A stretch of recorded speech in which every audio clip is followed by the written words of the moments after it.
Olá pessoal, tudo bem? Então, agora nós vamos falar nessa nossa videoaula sobre medidas de posição. Lembrando que antes, na aula passada, nós falamos sobre medidas de dispersão, distribuição de frequência, ou seja, você distribuir ali os seus dados dentro de várias tabelas, de várias técnicas. Então, você coletou uma série de dados e aí você vai organizar esses dados. É uma primeira etapa da estatística. E aí você pode organizar por ver a quantidade de frequência que aquilo acontece e já conseguir extrair algumas informações daquilo, distribuir aquilo ali em classes, dividir em classes, dependendo do número de ocorrências que tem e por aí afora. E agora nós vamos ver nessa nossa aula de hoje 3 técnicas para se trabalhar com medidas de posição, ou seja, posicionar os nossos dados e achar a melhor posição para eles dentro da nossa série de dados. E dentre essas 3 técnicas, nós temos então que essas medidas, antes, elas são chamadas de tendência central, ou seja, elas tendem sempre ao meio, ao centro, que é o meio do negócio. E aí a gente tem então 3 coisas, que é a média aritmética, muito conhecida por nós, muito utilizada por nós, Qualquer coisinha faz a média de cabeça. Mas nós também temos a moda, nós também temos a mediana. Então a gente vai ver essas 3 aqui nessa nossa aula de hoje, tá ok? Então vamos começar. A média aritmética, pessoal, ela tem 2 médias. A populacional, representada pelaquela letra grega, e nós temos a amostral, representada por X com um tracinho em cima. E aí, como é que a gente calcula então essa média aritmética? Numa primeira situação, com dados não agrupados, nós pegamos o somatório de dados que a gente teve e pela ocorrência. Ou seja, um exemplo aqui fica mais fácil. Suponha o conjunto de tempo de serviço de 5 funcionários.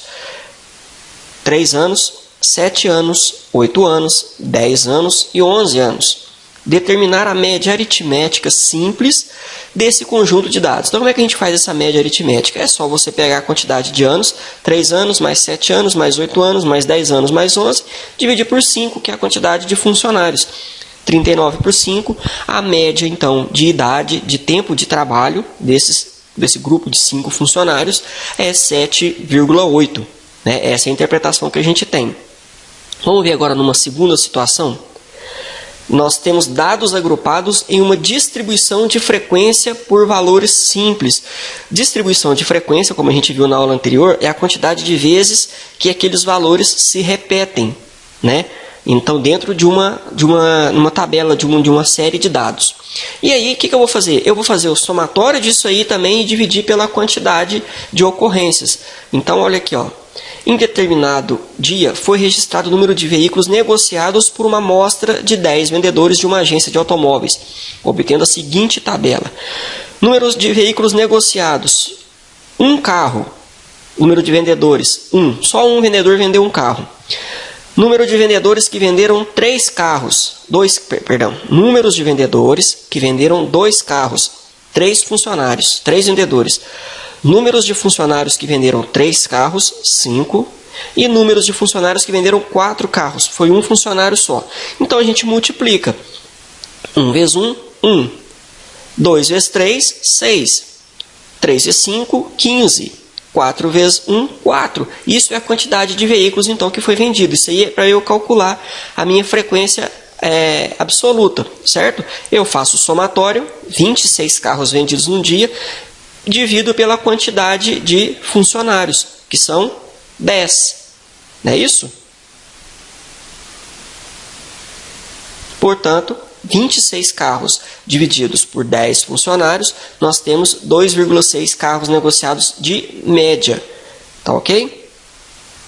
E nós temos uma terceira situação, que é os dados agrupados em uma distribuição de frequências por classe. É quando a gente divide em classes também. A gente viu na última aula como é que a gente faz isso, como é que a gente divide uma série por classes, quando ela tem muitos valores, e aí você divide por classe. De tanto a tanto, tem tantos. De tanto a tantos, tem tantos. Então, olha lá, Quando os dados estiverem agrupados numa distribuição de frequência, usaremos a média aritmética dos pontos x1, x2, x3 de cada classe, ponderados pelas respectivas frequências absolutas, f1, f2, f3, fn. E dessa forma, o cálculo da média passa a ser igual à situação anterior. Então, o exemplo praticamente igual. Olha aqui, ó.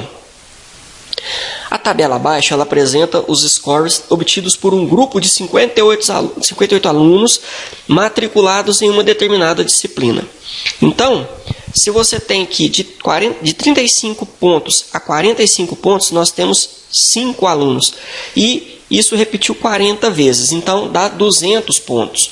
O outro lá, 45 a 55, nós temos 12 alunos, e aí o somatório então 60, 12 vezes 50, 600. E aí a gente faz um somatório, a gente tem 3.610 pontos.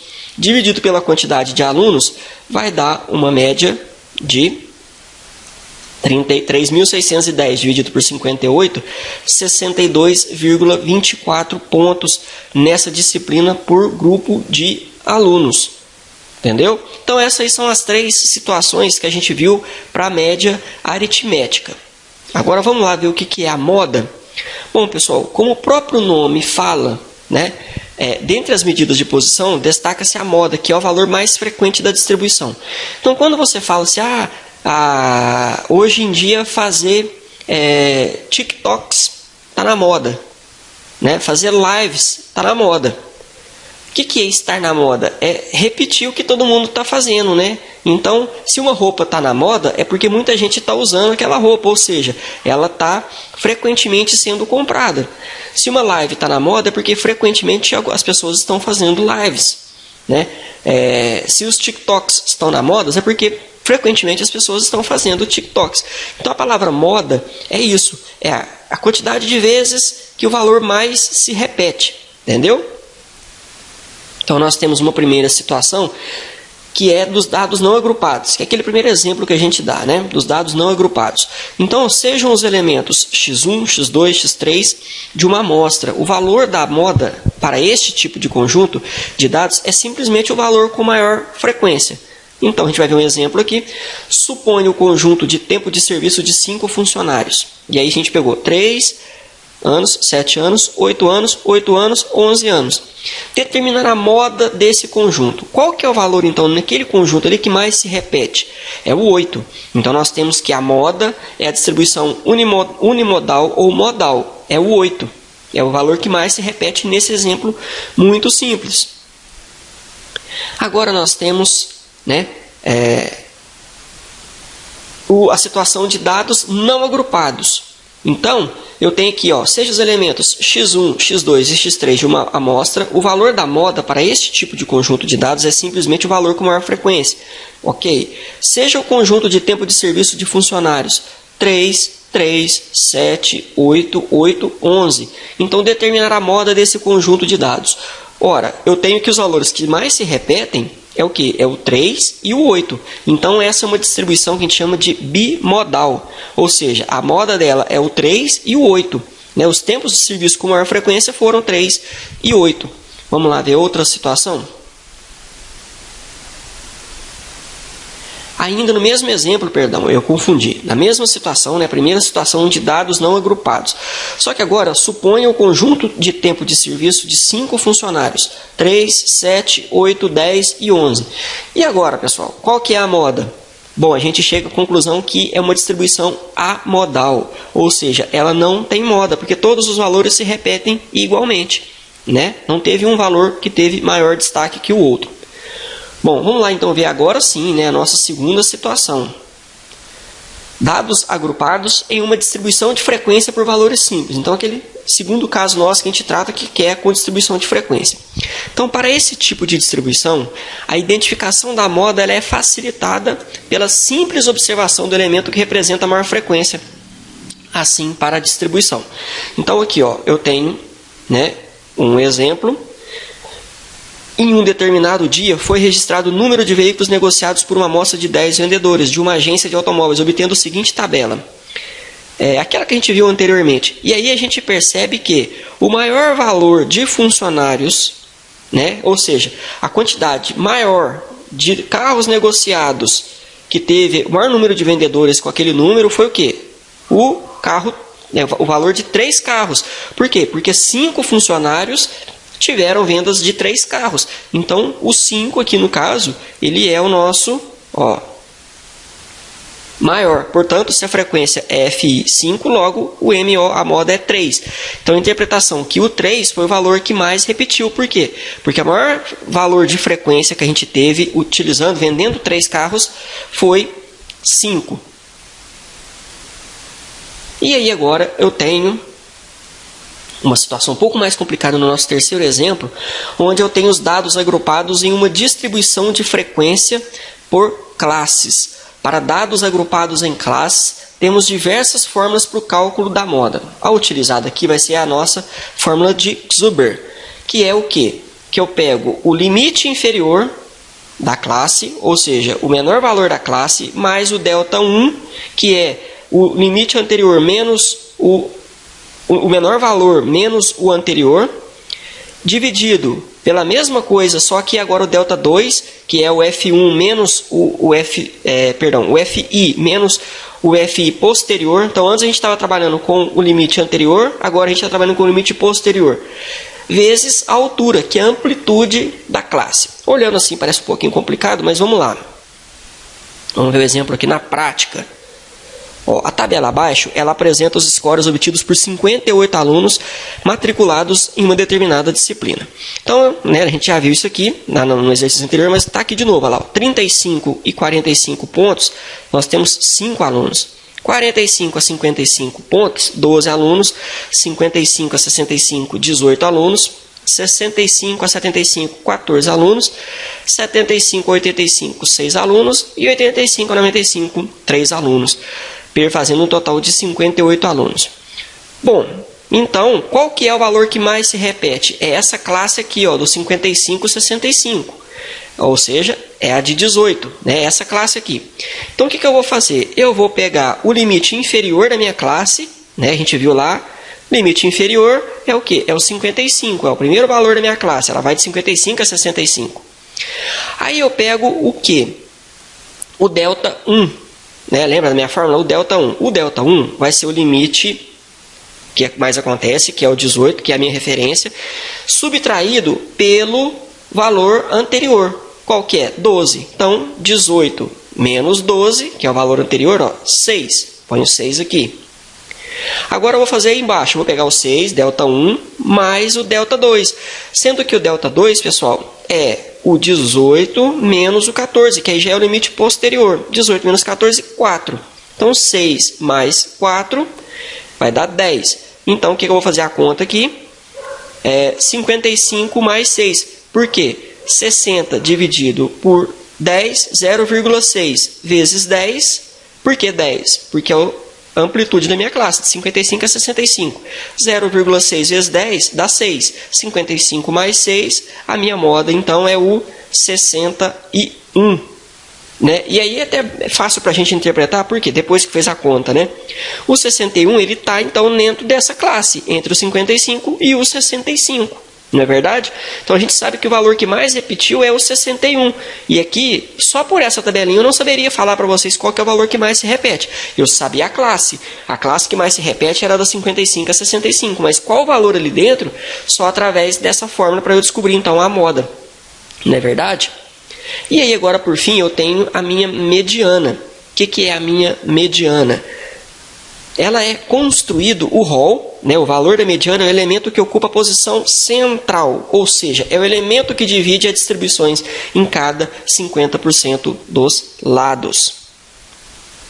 Então, aqui, vamos lá. Primeira situação. Sejam os elementos x1, x2, x3 de uma amostra, portanto, n valores da variável x. A mediana da variável aleatória de x é definida por par. Então, o valor da mediana será a média das duas observações adjacentes à posição, o n mais 1, dividido por 2. E ímpar, então, o valor da mediana será o valor localizado na posição n mais 2, dividido por 1. Então, vamos lá ver o exemplo? Suponha o conjunto de tempo de serviço de 5 funcionários. 3, 7, 8, 10, 11. Determinar a mediana, então, desse conjunto. Como o n é igual a 5, né? Nós temos 5 valores, então é um valor ímpar. O valor da mediana está localizado na posição 5 mais 1 dividido por 2, ou seja, a posição 3. Então, qual que é a posição 3 ali? É a posição 8. Entenderam onde é que está a mediana? Então, vamos ver lá. Ó, 50% dos funcionários possuem até 8 anos de tempo de serviço ou 50% dos funcionários possuem no mínimo 8 anos de serviço. Ou seja, a mediana do negócio está entre no valor 8, né? E aí você tem 50% para lá e 50% para cá. Vamos ver uma segunda situação? Dados agrupados em uma distribuição de frequência de valores simples. É aquele segundo caso que a gente sempre está estudando. Quando os dados estiverem agrupados numa distribuição de frequência, indicaremos a mediana dos valores x1, x2, x3 pela posição da mediana. Ou seja, a posição da mediana é n dividido por 2, através da frequência absoluta acumulada, que a gente aprendeu na aula passada, que é o menos FAC. Então vamos lá ver como é que fica essa história? Em um determinado dia, foi registrado o número de veículos negociados por uma amostra de 10 vendedores de uma agência de automóveis obtendo a seguinte tabela. A gente já viu essa tabela aqui. E aí a gente percebeu que a frequência acumulada é o quê? É o somatório dela com a anterior. Então, 1 com a anterior é 1. Né? A outra aqui, 1 mais 3, 4. Depois, 4 mais 5, 9. 9 mais 1, 10. Isso aqui é a frequência acumulada, que a gente aprendeu fazendo na aula passada, certo? Então, vamos lá. O que eu vou fazer, então? Então, se são 10, eu divido por 2, é igual a 5. E aí, eu vou ver na minha posição qual que é o valor 2, na minha tabelinha. Voltando aqui. Ó, posição, número de carros 2. Então, eu tenho que a minha mediana é 3. 50% dos vendedores comercializaram no máximo 3 veículos, ou então metade dos funcionários comercializou pelo menos 3 veículos. Ou seja, eu achei a mediana daquela minha tabela, né? E aqui eu tenho uma terceira posição, que é a última um pouquinho mais complexa, onde eu tenho os dados agrupados em uma distribuição de frequência por classes. E vai ser a mesma coisa. Primeiro procedimento, calcular a posição da mediana que a gente fez no passo anterior, n por 2, achei. Pela frequência acumulada, a gente vai identificar a classe que contém o valor, e a classe, no caso, seria aquela classe 2, e utiliza-se a fórmula MD limite inferior mais a posição que a gente achou, menos a frequência acumulada anterior, dividido pela frequência inferior vezes a altura. Vamos lá ver isso aqui? No exemplo, a tabela abaixo, às vezes a gente acha que é um pouco complexo, né? Quando vai vendo aquela série de coisas. A hora que a gente vê o exemplo aqui na prática, fica um pouco mais fácil para a gente perceber. Então, vamos lá. Ó, a tabela abaixo, ela representa os scores obtidos por um grupo de 58 alunos matriculados em uma determinada disciplina. Então, mesma coisa, né? Que está aqui. Os scores, os alunos, 58 alunos, e a frequência acumulada. Por quê? 5 é o primeiro. Quantidade de alunos, 5. Frequência acumulada da segunda, 5 mais 12, 17. Da terceira, 17 mais 18, 35. Da quarta, 35 mais 14, 49. Da quinta, 49 mais 6, 55. E 55 mais 3, 58. Bom, então pegando aqui o 58, que é a frequência acumulada, dividido por 2, eu acho 29, certo? Beleza, então qual que é a classe que possui 29? Então ela está aqui, ó, entre o 35 e... ela está aqui, aliás, né? Ó, 35. Entre 17 e 35 está aqui o 29. Então é a minha classe de 55 a 65, tá vendo? Ela está aqui, ó. Então já achei a minha classe. Beleza. Agora eu vou pegar a última conta. 55, que é o limite inferior da minha classe, está aqui. 29, o valor que eu achei aqui, ó, que é o pós-MD, menos 17. Por que 17? Porque é a frequência acumulada anterior. 17 dividido por quem? Por 18, que é esse valor aqui, ó, da classe. vezes 10, que é a amplitude da minha classe. Fazendo essa conta, 55 mais 6,67, eu tenho que a minha mediana, nesse exemplo aqui, com frequências por distribuição de classes, é 61,67. E qual que é a interpretação que a gente faz disso, então? Que 50% dos alunos obtiveram o score máximo de 61,67, ou então metade dos alunos tiveram o score maior que 61,67. Viu como é que não é tão complicado assim, pessoal? Então a gente vai fazer agora uma série de exercícios para poder ajudar a fixar isso aí. Média aritmética, moda e mediana. Lembrando que a gente tem 3 casos. Uma com dados não agrupados, outra com dados agrupados com distribuição de frequência e dados agrupados com distribuição de classes. Sempre os 3 casos que a gente viu. Tá ok, pessoal? Qualquer dúvida, deixa a mensagem para mim. Depois eu vou deixar uma série de exercícios para a gente poder ir praticando isso aqui. Tá ok, pessoal? Grande abraço!